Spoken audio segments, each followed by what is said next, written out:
Syukran. Jazakumullah khairan. A'udzu billahi minasyaitonir rajim. Bismillahirrahmanirrahim. Assalamualaikum warahmatullahi wabarakatuh.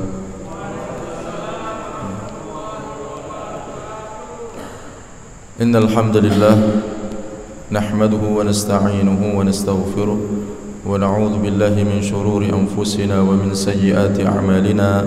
من يهده الله فلا مضل له ومن يضلله فلا هادي له أشهد أن لا إله إلا الله وأشهد أن محمدا عبده ورسوله الذي أدى الأمانة ونصح الأمة وكشف الله به الغمة وجاهد في الله حق جهاده اللهم صل أفضل صلاة على أسعد مخلوقاتك سيدنا محمد صلى الله عليه وسلم عدد معلوماتك ومداد كلماتك كلما ذكرك الذاكرون وغفل عن ذكره الغافلون ثم أما بعد قال الله تعالى في كتابه الكريم وهو أصدق القائلين أعوذ بالله من الشيطان الرجيم سبحان الذي أسرى بعبده ليلا من المسجد الحرام إلى المسجد الأقصى الذي باركنا حوله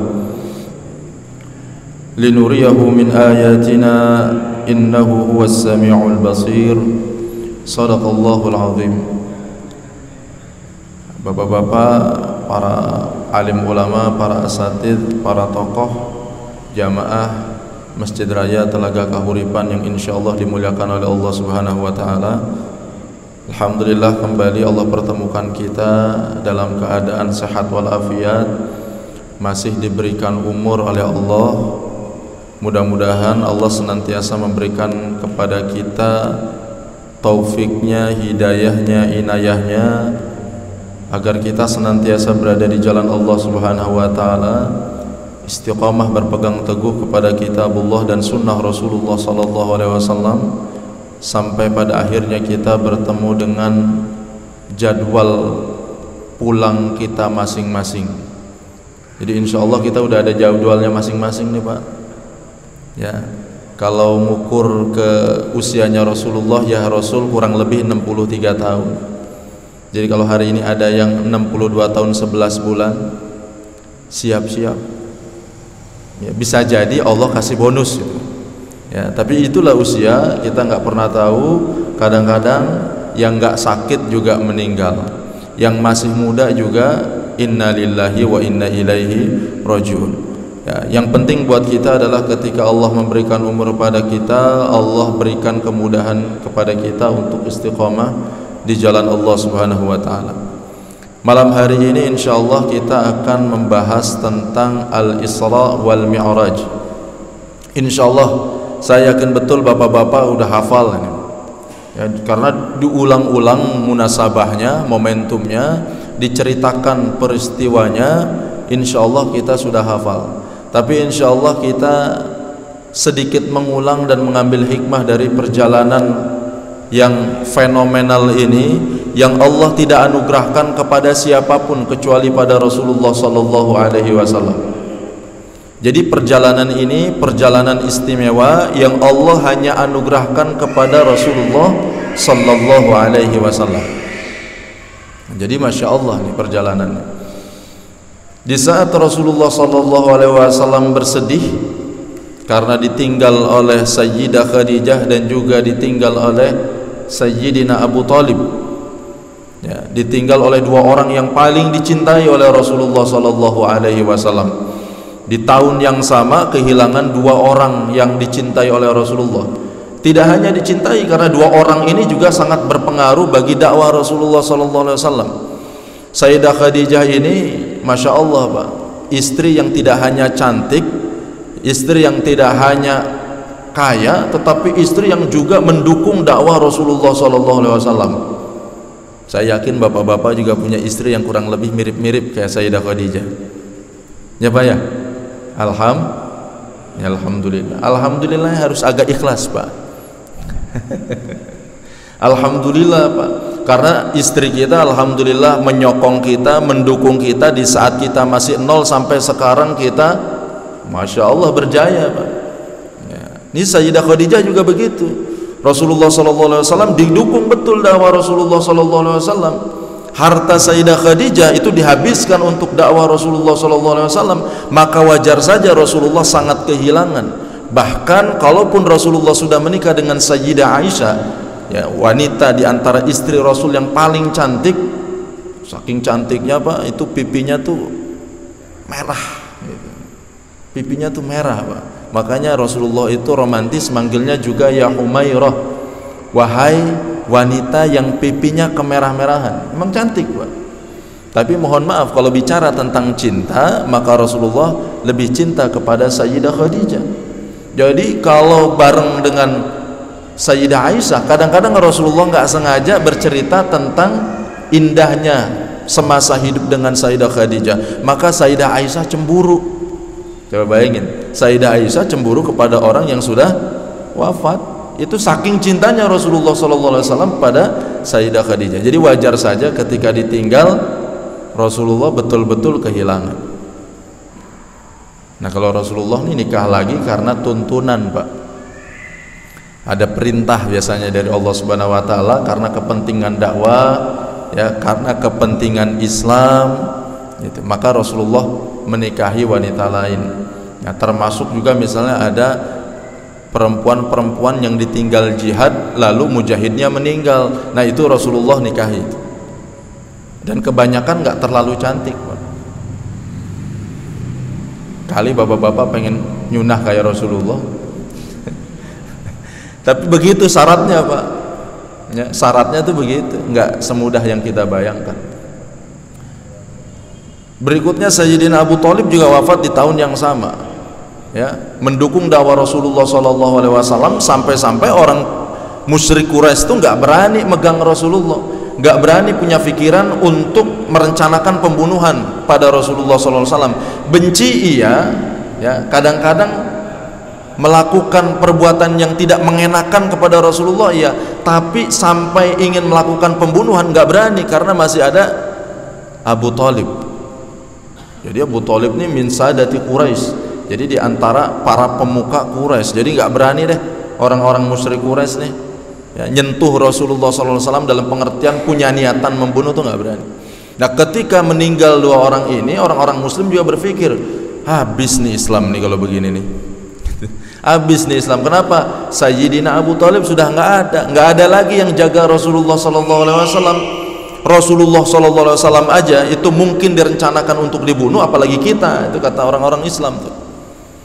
Tapi Masya Allah, di balik kesulitan tentu ada kemudahan. Lagi sedih-sedihnya Rasulullah SAW, Rasulullah diundang oleh Allah Subhanahu wa Ta'ala dengan perjalanan yang istimewa ini, namanya Al-Isra wal Mi'raj. Ya, kita nggak bicara kapan terjadinya, tanggalnya berapa, tuh ulama nggak terlalu sepakat Pak, ya. Tetapi kebanyakan mengatakan di bulan Rajab. Wallahu a'lam bishawab. Yang terpenting bagi kita adalah peristiwanya. Jadi Masya Allah tuh. Jadi lagi sedih-sedihnya Rasulullah dihibur. Jadi ini tidak hanya bicara tentang syariat sholat, tapi dibalik itu adalah tasliyatun li Rasulillah sallallahu alaihi wasallam. Jadi hiburan untuk Rasulullah yang sedang bersedih. Artinya kita juga kalau mau berakhlak seperti Allah, kalau ada orang sedih dihibur. Ini kadang-kadang ada orang sedih, ente sih udah dibilangin dari kemarin. Ya, orang udah sedih tambah sedih lagi Pak. Jadi dihibur.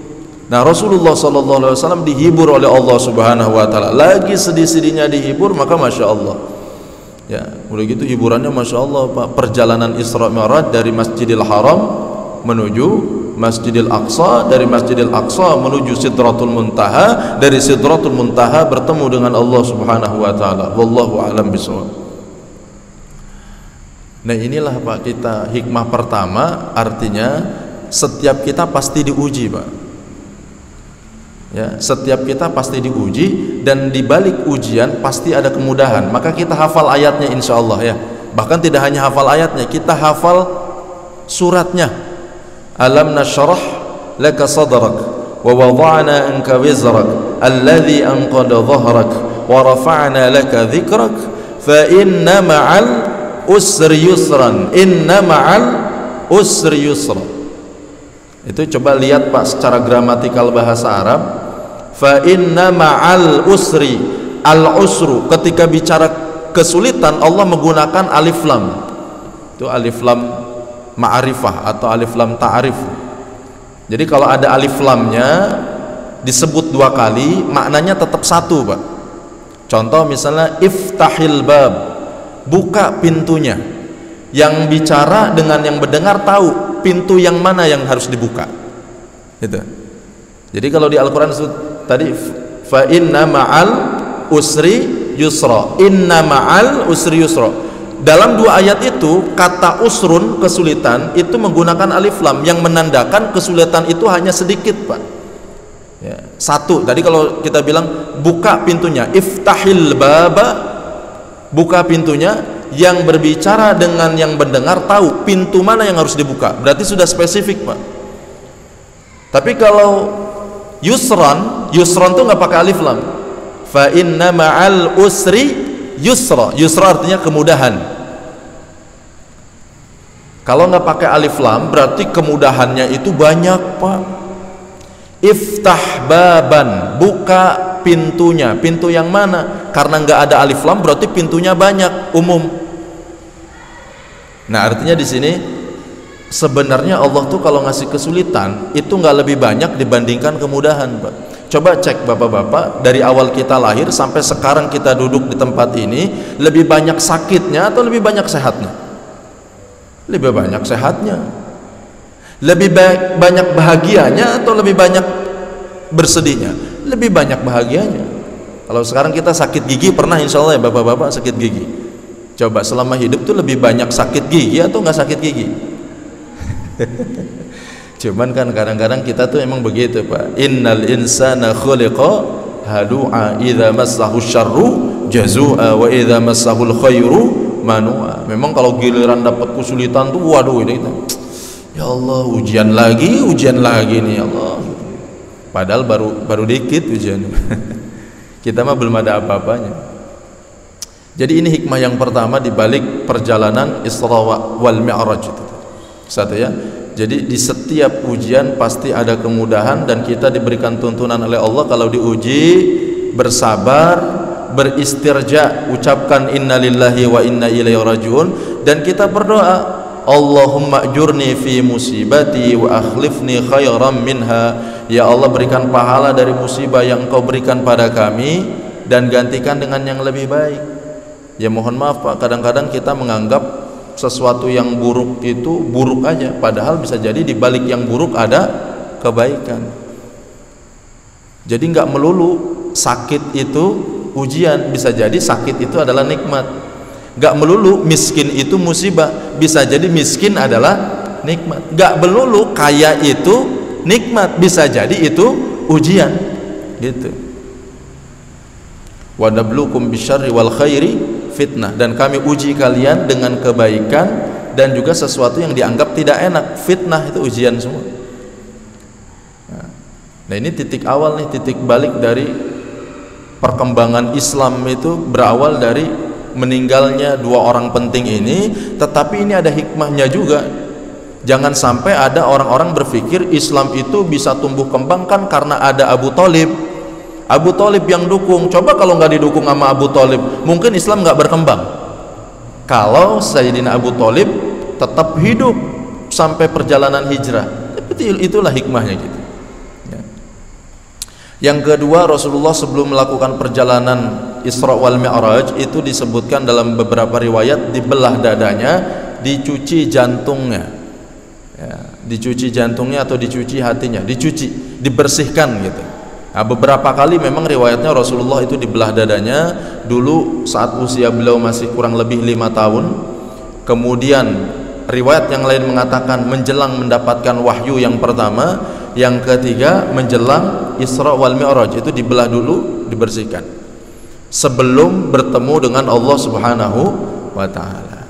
Nah, ini hikmah juga buat kita, Pak. Kita juga sama, kurang lebih begitu. Kalau mau ibadah, bersihkan dulu hati kita. Dan alhamdulillah, di samping zahir yang kita bersihkan, batinnya pun harus kita bersihkan. Kan kita kalau mau sholat, Pak, ini apa ya? Kalau mau sholat, kan kita wudu dulu. Nah, wudu itu sebenarnya ada amalan batin, tidak hanya amalan zahir, Pak. Ya, makanya kita sambil berwudu tuh sambil kita hadirkan hati kita. Ini kalau lagi membasuh wajah tuh berguguran dosa-dosa kita, Pak. Lagi membasuh tangan kita berguguran dosa-dosa kita. Makanya memang ada doa yang disebutkan oleh Imam Nawawi dalam kitab Al-Adhkar, ya, dalam kitab Al-Adhkar. Tapi ini bukan hadis Rasul, Pak, ya. Ini bukan hadis Rasul. Misalnya salah satunya ketika membasuh wajah supaya ada khusyuknya gitu ya. Allahumma bayyid wajhi yauma tabyaddu wujuh wa taswaddu wujuh. Ya Allah, terangkan wajah ini di hari di mana nanti orang itu wajahnya ada yang terang, ada yang gelap. Itu supaya khusyuk aja gitu. Nah, di samping wudu juga jangan lupa hati kita juga dibersihkan. Jangan sampai ya tetangga beli mobil kita demam, misal gitu. Tetangga renovasi terus kita masuk rumah sakit. Itu kalau di sinetron-sinetron, Pak. Ada orang iri itu bahaya, Pak. Bisa bikin kita sakit, termasuk juga bisa bikin orang yang dilihat itu, yang diirikan juga sakit. Ya. Nauzubillah summa nauzubillah. Boleh iri kecuali dalam urusan agama gitu. Jadi kalau ada orang hafalannya bagus, boleh tuh iri itu. Aduh, si bapak itu hafalannya lebih banyak, iri nggak apa-apa, supaya tambah hafalan kita. Si bapak ini bacaan Al-Qur'annya bagus, alhamdulillah, iri begitu. Si fulan ini orangnya dermawan, bagus, iri seperti itu bagus. Nah, tapi kalau iri-iri yang mendatangkan mudarat, nah itu tentu tidak boleh. Nah, makanya ini menjadi hikmah juga buat kita. Ibadah kita itu ya kalau masih bercampur dengan yang tadi itu, ya dengkinya, ya hasadnya dan sebagainya, penyakit-penyakit di dalam hati kita nggak bersih, bercampur ria, bercampur ujub, bercampur sum'ah, amalan kita bisa nggak keterima, kan kita tahu itu ya.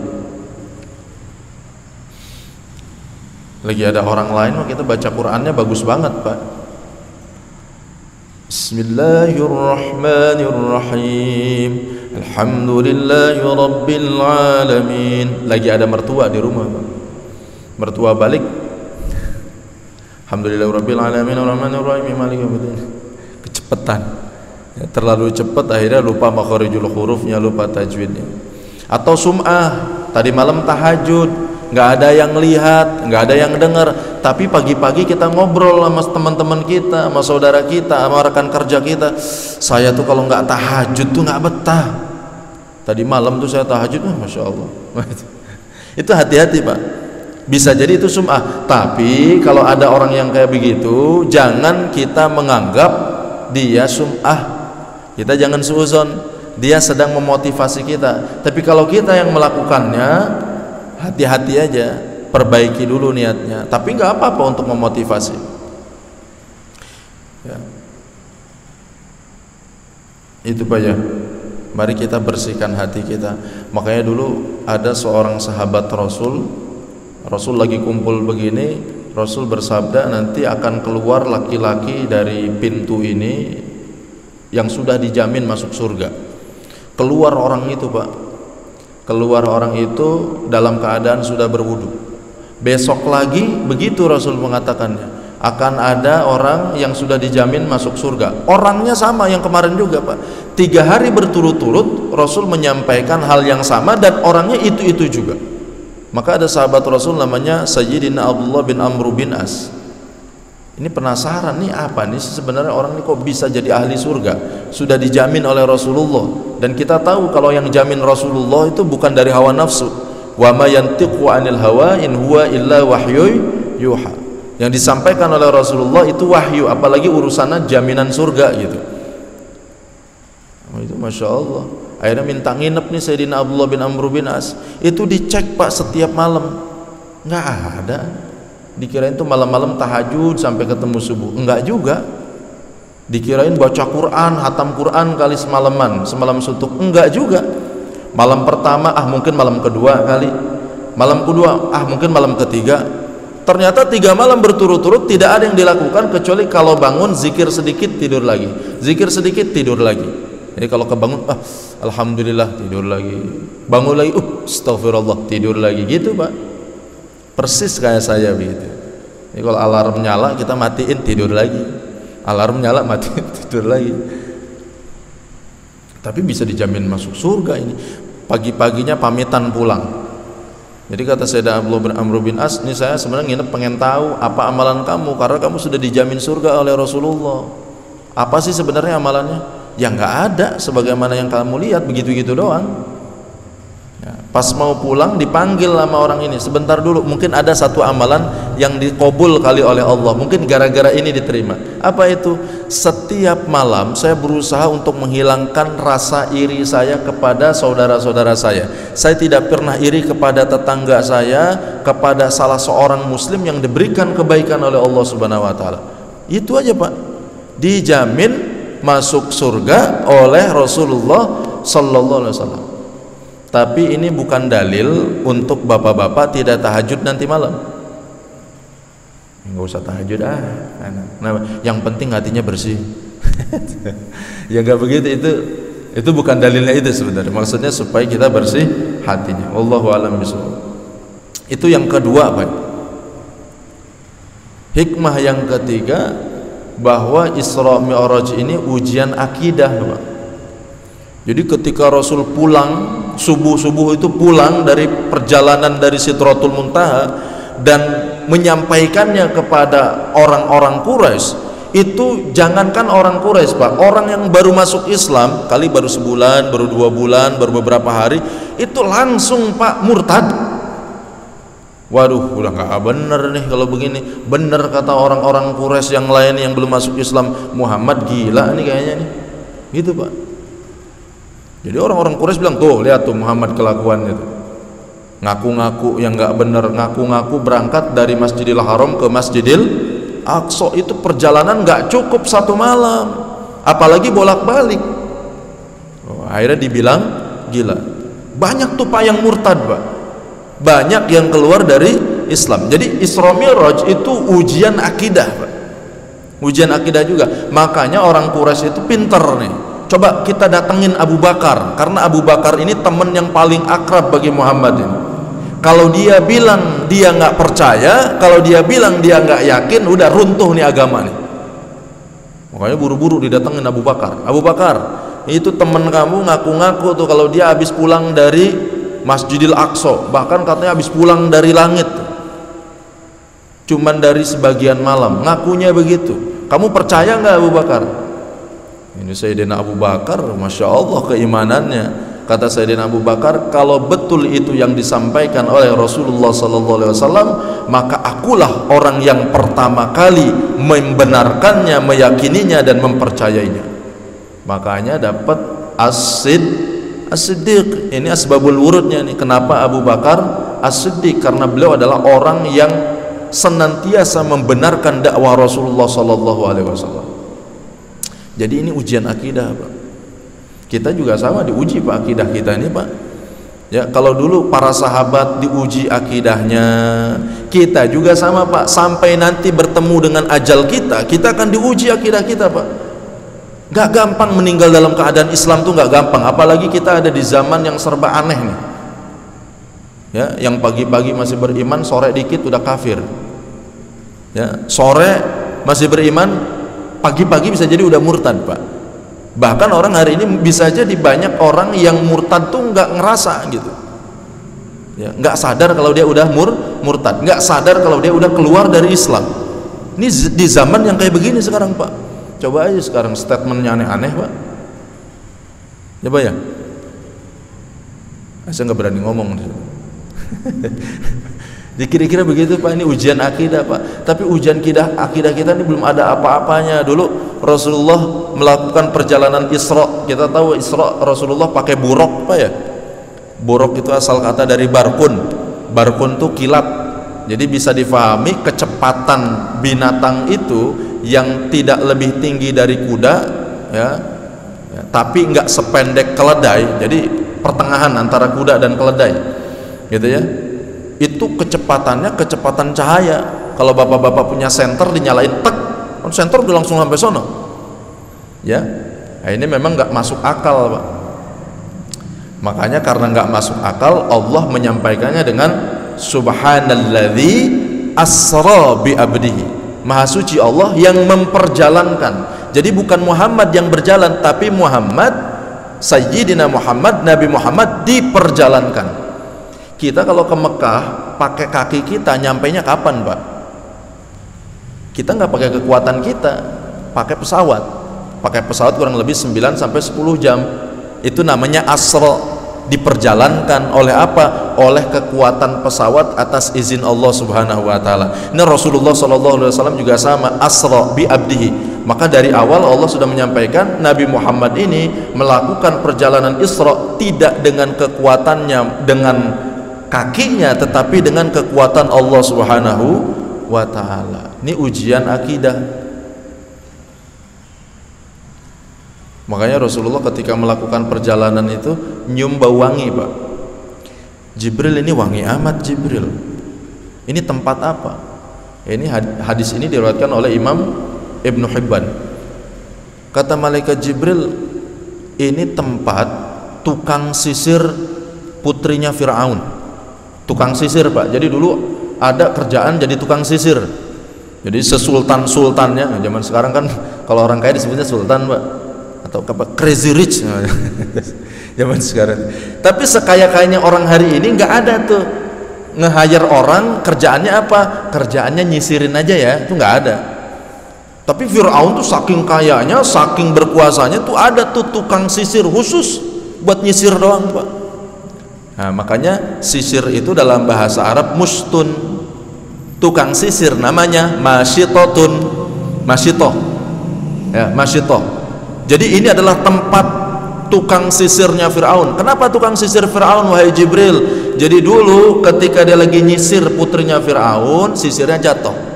Sisirnya jatuh, diambil, ngucapin Bismillahirrahmanirrahim. Putrinya nggak dengar, putrinya Fir'aun, itu ayah saya ya? Bukan. Innahu rabbi wa rabbuki wa rabbu abik. Allah itu adalah Rabbku, Rabbmu, dan juga Rabb ayahmu. Kaget ya anaknya Fir'aun, buru-buru lapor ke bapaknya. Fir'aun ngambek, Pak, marah, murka. Akhirnya diklarifikasi, bener ngaku, saya beriman pada Allah Subhanahu wa taala. Emang siapa Tuhanmu? Tuhanku adalah Tuhanmu juga. Waduh, murka tuh Fir'aun. Akhirnya buru-buru perintahkan pengawalnya, bala tentaranya, udah bikin bejana segede-gedenya ya, masukin minyak, nggak tahu minyak, saya nggak ngerti zaman itu ada minyak langka atau enggak tuh, nggak tahu. Tahu ada minyak atau enggak? Air lah, anggaplah air gitu ya, masukin air itu sampai mendidih, Pak. Ditawarkan, coba kamu keluar dari Islam maka kamu akan selamat, tapi kalau kamu tetap berpegang teguh dengan agamamu yang ini, kamu akan saya rebus. Ya, ini imannya kuat, Pak. Nggak apa-apa, rebus saja. Nah, ini anak-anaknya dikumpulin satu-satu dilemparin. Ya tetaplah Sayyidah Masyitoh ini perempuan yang hatinya lembut, nggak sanggup juga ngelihat anaknya dilempar ke tempat terbusan tadi, Pak. Ya, tempat yang mendidih tadi. Yang pertama dilempar, yang kedua dilempar, pas yang ketiga nih anak masih bayi, Pak. Hatinya nggak sanggup juga ngelihat itu. Tapi Masya Allah, Allah berikan kuasa, anak ini bisa ngomong, Pak. Anak ini bisa bicara. Apa yang disampaikan? Wahai ibunda, jangan gelisah. Wahai ibunda, jangan bersedih. Innaki ala haqqin. Engkau itu di atas jalan yang benar. Engkau itu di atas jalan yang benar. Gak usah ragu, udah gak apa-apa. Makin semangat itu Sayyidah Masyitoh itu. Akhirnya bayi ini dilempar, nggak sedih Sayyidah Masyitoh karena udah ngelihat betapa indahnya surga. Akhirnya dilempar juga, direbus. Tempat itu menjadi tempat yang sangat wangi. Tuh orang dulu mah ujian akidahnya kayak begitu, Pak. Orang kayak kita gimana? Kita mah belum ada apa-apanya, Pak ya. Belum ada apa-apanya kita mah. Jadi diujinya kita, ini kadang-kadang kita baru diuji sedikit aja, bawaannya udah kayak diuji paling berat aja. Padahal asaddun nas balaan al-anbiya. Jadi orang yang paling besar ujiannya itu para nabi. Ya, summal amsal fal amsal. Kemudian tergantung tingkat keimanannya masing-masing. Jadi kalau imannya tinggi, ujiannya lebih gede lagi, Pak. Jadi jangan berpikir kalau kita sudah beriman, sudah bertakwa terus nggak diuji sama Allah. Enggak, justru diuji. Ahasiban nasu ayyutraku ayyaqulu amanna wa hum la yuftanun. Apakah orang itu mengira kalau sudah beriman dia tidak akan diuji? Enggak, dia justru diuji oleh Allah Subhanahu wa taala. Nah, jadi Isra Mi'raj ini ujian akidah dan kita akan diuji oleh Allah Subhanahu wa taala. Maka kita minta kepada Allah, ya Allah, matikan kami dalam keadaan Islam. Saking gak mudahnya itu menjadi rukun dalam khutbah Jumat, Pak. Ya, khutbah Jumat itu kalau nggak ada wasiat takwa nggak sah dalam mazhab Syafi'iyah. Ya, ayat yang sering kita baca, ya ayyuhalladzina amanu taqullaha haqqa tuqatih wa la tamutunna illa wa antum muslimun. Bertakwa kepada Allah dengan ketakwaan sesungguhnya, jangan sekali-kali mati kecuali dalam keadaan Islam. Ini nauzubillah, Pak, ya. Ada kejadian orang mungkin soleh gitu, menjelang meninggal bosan soleh, sekali-kali mabok gitu. Ada juga yang kayak gitu, Pak, dan akhirnya meninggal dalam keadaan su'ul khotimah. Ada orang maksiat terus, pas menjelang meninggal bosan maksiat, sekali-kali sholat, pas masuk Islam, pas meninggal. Ini silakan aja cek hadis keempat atau kelima dalam Arba'in Nawawiyah hadisnya. La haula wala quwata illa billah. Makanya kita minta, ya Allah, makanya kita pinta apa kalau sholat itu kan ihdinas shiratal mustaqim berkali-kali. Doa yang paling sering kita ucapkan tuh minta hidayah, minta hidayah, minta hidayah. Mudah-mudahan kita meninggal dalam keadaan berpegang teguh ya dengan akidah Islam. Mohon maaf, Islam itu selalu menerima kok kalau tidak bertentangan dengan Islam. Apakah Islam menolak budaya? Enggak. Kubah ini bukan budaya Islam, Pak. Emang Rasulullah dulu bikin masjid ada kubahnya? Enggak ada kubahnya, ya kan? Islam itu baru kenal kubah ketika datang ke Romawi, Pak. Jadi ini bukan budaya kita nih. Tapi boleh nggak diadopsi? Boleh, karena tidak bertentangan dengan Islam. Datang ke Persia, ngelihat ada menara tinggi. Menara kan tempat api, Pak. Bagus juga nih kalau kita ganti sama muazin, kan gitu. Jadi bukan budaya kita juga tuh, bukan budaya Islam juga menara tuh. Ya, bukan budaya kita, tapi diterima oleh Islam. Kenapa? Karena tidak bertentangan dengan ajaran Islam. Jadi Islam tidak alergi dengan kearifan lokal selama sesuai dengan tuntunan Islam. Tapi kalau bertentangan, ya tentu yang kita pilih yang mana, Pak? Kearifan lokalnya atau Islamnya? Islamnya, mohon maaf. Kenapa Islamnya? Karena nanti kita meninggal itu dihisabnya, ukurannya Al-Quran dan Sunnah Nabi, bukan kearifan lokal. Jadi kalau kita sekarang kerja dalam satu lembaga, institusi atau apapun, ada ART-nya, ada peraturannya. Kalau peraturannya bertentangan dengan Islam, itu jangan milih peraturannya yang menentang Islam, tapi pilih Islamnya. Karena kalau kita meninggal itu nggak pakai ADART, Pak. Kan saya guru nih, Pak. Ahmad, nih antum nggak sesuai sama ADART PGRI ini dulu waktu hidup. Nggak mungkin, pasti sesuai dengan Al-Quran atau tidak, Pak. Jadi sampai di situ kita harus pegang akidah kita itu. Jadi kan kita ada pilihan-pilihan, ya pilihannya pegang Al-Quran sampai kita meninggal. Adu alaiha bin nawajiz, gigit dengan gigi geraham. Itu gambaran Rasulullah SAW gitu. Ya, apalagi kita di zaman yang kayak begini. Itu yang akidah, Pak, ya. Yang kedua, yang berikutnya saya nggak tahu yang keberapa ya. Keempat berarti ya. Hikmah yang keempat adalah bahwa dalam Isra Mi'raj ada hikmah untuk menjalankan syariat ya yang total kepada Allah, dan syariat Allah itu memudahkan, tidak menyulitkan. Ya kita tahu perjalanan ini perjalanan Masya Allah, karena Nabi Muhammad dan umat Nabi Muhammad mendapatkan kewajiban sholat. Ya, haji diwajibkan oleh Allah dan Rasulullah tetap di bumi. Zakat diwajibkan oleh Allah dan Rasulullah tetap di bumi. Berbeda dengan sholat, itu Rasulullah sampai diundang, tidak hanya sampai Sidratul Muntaha, bahkan lebih dari itu, karena Sidratul Muntaha itu batasan terakhir. Disebutkan malaikat Jibril itu cuma sampai Sidratul Muntaha. Dari Sidratul Muntaha bertemu Allah, Jibril udah nggak bisa. Jadi hanya Rasulullah Sallallahu Alaihi Wasallam yang didapat apa Pak? Sholat ini. Makanya sholat itu Pak kewajiban, ya tentu semua kewajiban Allah nggak bisa kita tinggalkan, nggak boleh kita tinggalkan dengan sengaja. Tapi kewajiban sholat ini, ya ini sangat diwajibkan. Kalau tadi haji wajib bagi yang mampu, ada uangnya, badannya nggak sanggup, badannya kuat, duitnya nggak ada, kan repot. Zakat nggak semua kita bisa zakat Pak, harus sampai nisab dulu, udah sampai nisab harus setahun dulu, gitu zakat. Tapi giliran sholat, saya miskin, nggak ada rukhsah keringanan karena miskin Pak, wajib sholat. Yang kaya wajib sholat, yang miskin wajib sholat. Saya sakit, nggak bisa, tetap harus sholat Pak. Yang sehat sholat, yang sakit juga sholat. Coba bayangkan. Jadi ini kewajiban yang diwajibkan oleh Allah Subhanahu Wa Taala dalam keadaan apapun kita, sampai kita menjelang meninggal pun tetap wajib. Sakit bisa duduk nggak? Bisa, kalau duduk mah agak enakan nih.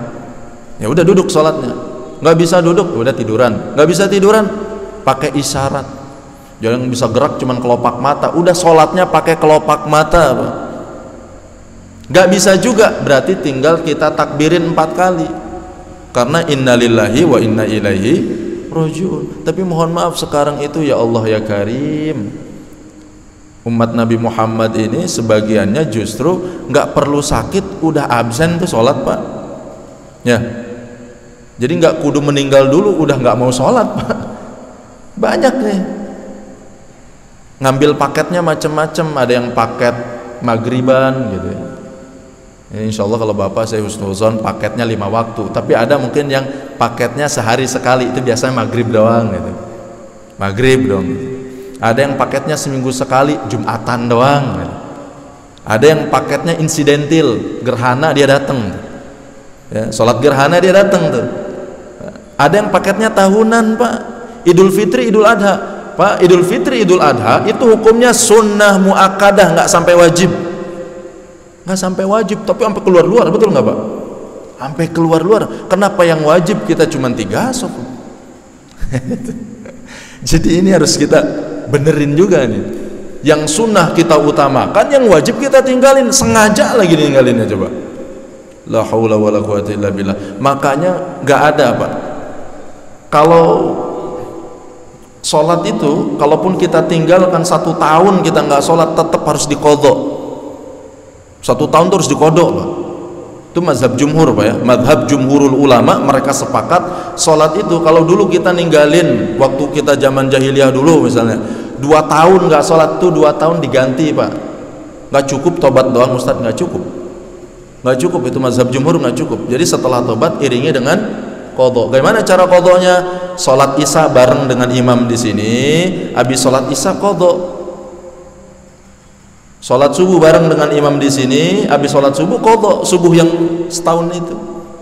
Ya sesuai dengan kemampuannya saja. Mau subuhnya 3 kali, disesuaikan dengan berapa lama meninggalkan sholat. Ya Pak ya. Nah, tapi kalau kesiangan, kadang-kadang kita kesiangan ya Pak ya. Kalau kesiangan bapak-bapak, kita kesiangan bangun subuhnya jam 8. Jangan dikodonya subuh besok, jangan langsung sholat subuh jam 8. Jadi dulu ada riwayat di mana Rasulullah habis perang capek mau begadang aja, tapi oleh Sayyidina Bilal, nggak usah begadang ya Rasul, tidur aja, saya yang bergadang, nanti saya bangunin Rasul, kira-kira begitu. Tapi ternyata Sayyidina Bilal juga nggak sanggup, tidur juga. Akhirnya semuanya kesiangan Pak, semuanya kesiangan, bangunnya itu karena matahari, berarti itu siang banget. Nah Rasulullah terbangun dengan semua pasukan dan akhirnya sholat langsung, sholat subuh ya, itu udah di waktu duha kan itu.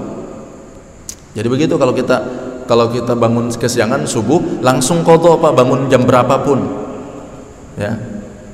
Ya mudah-mudahan kesiangannya memang karena uzur syar'i, bukan karena nonton bola.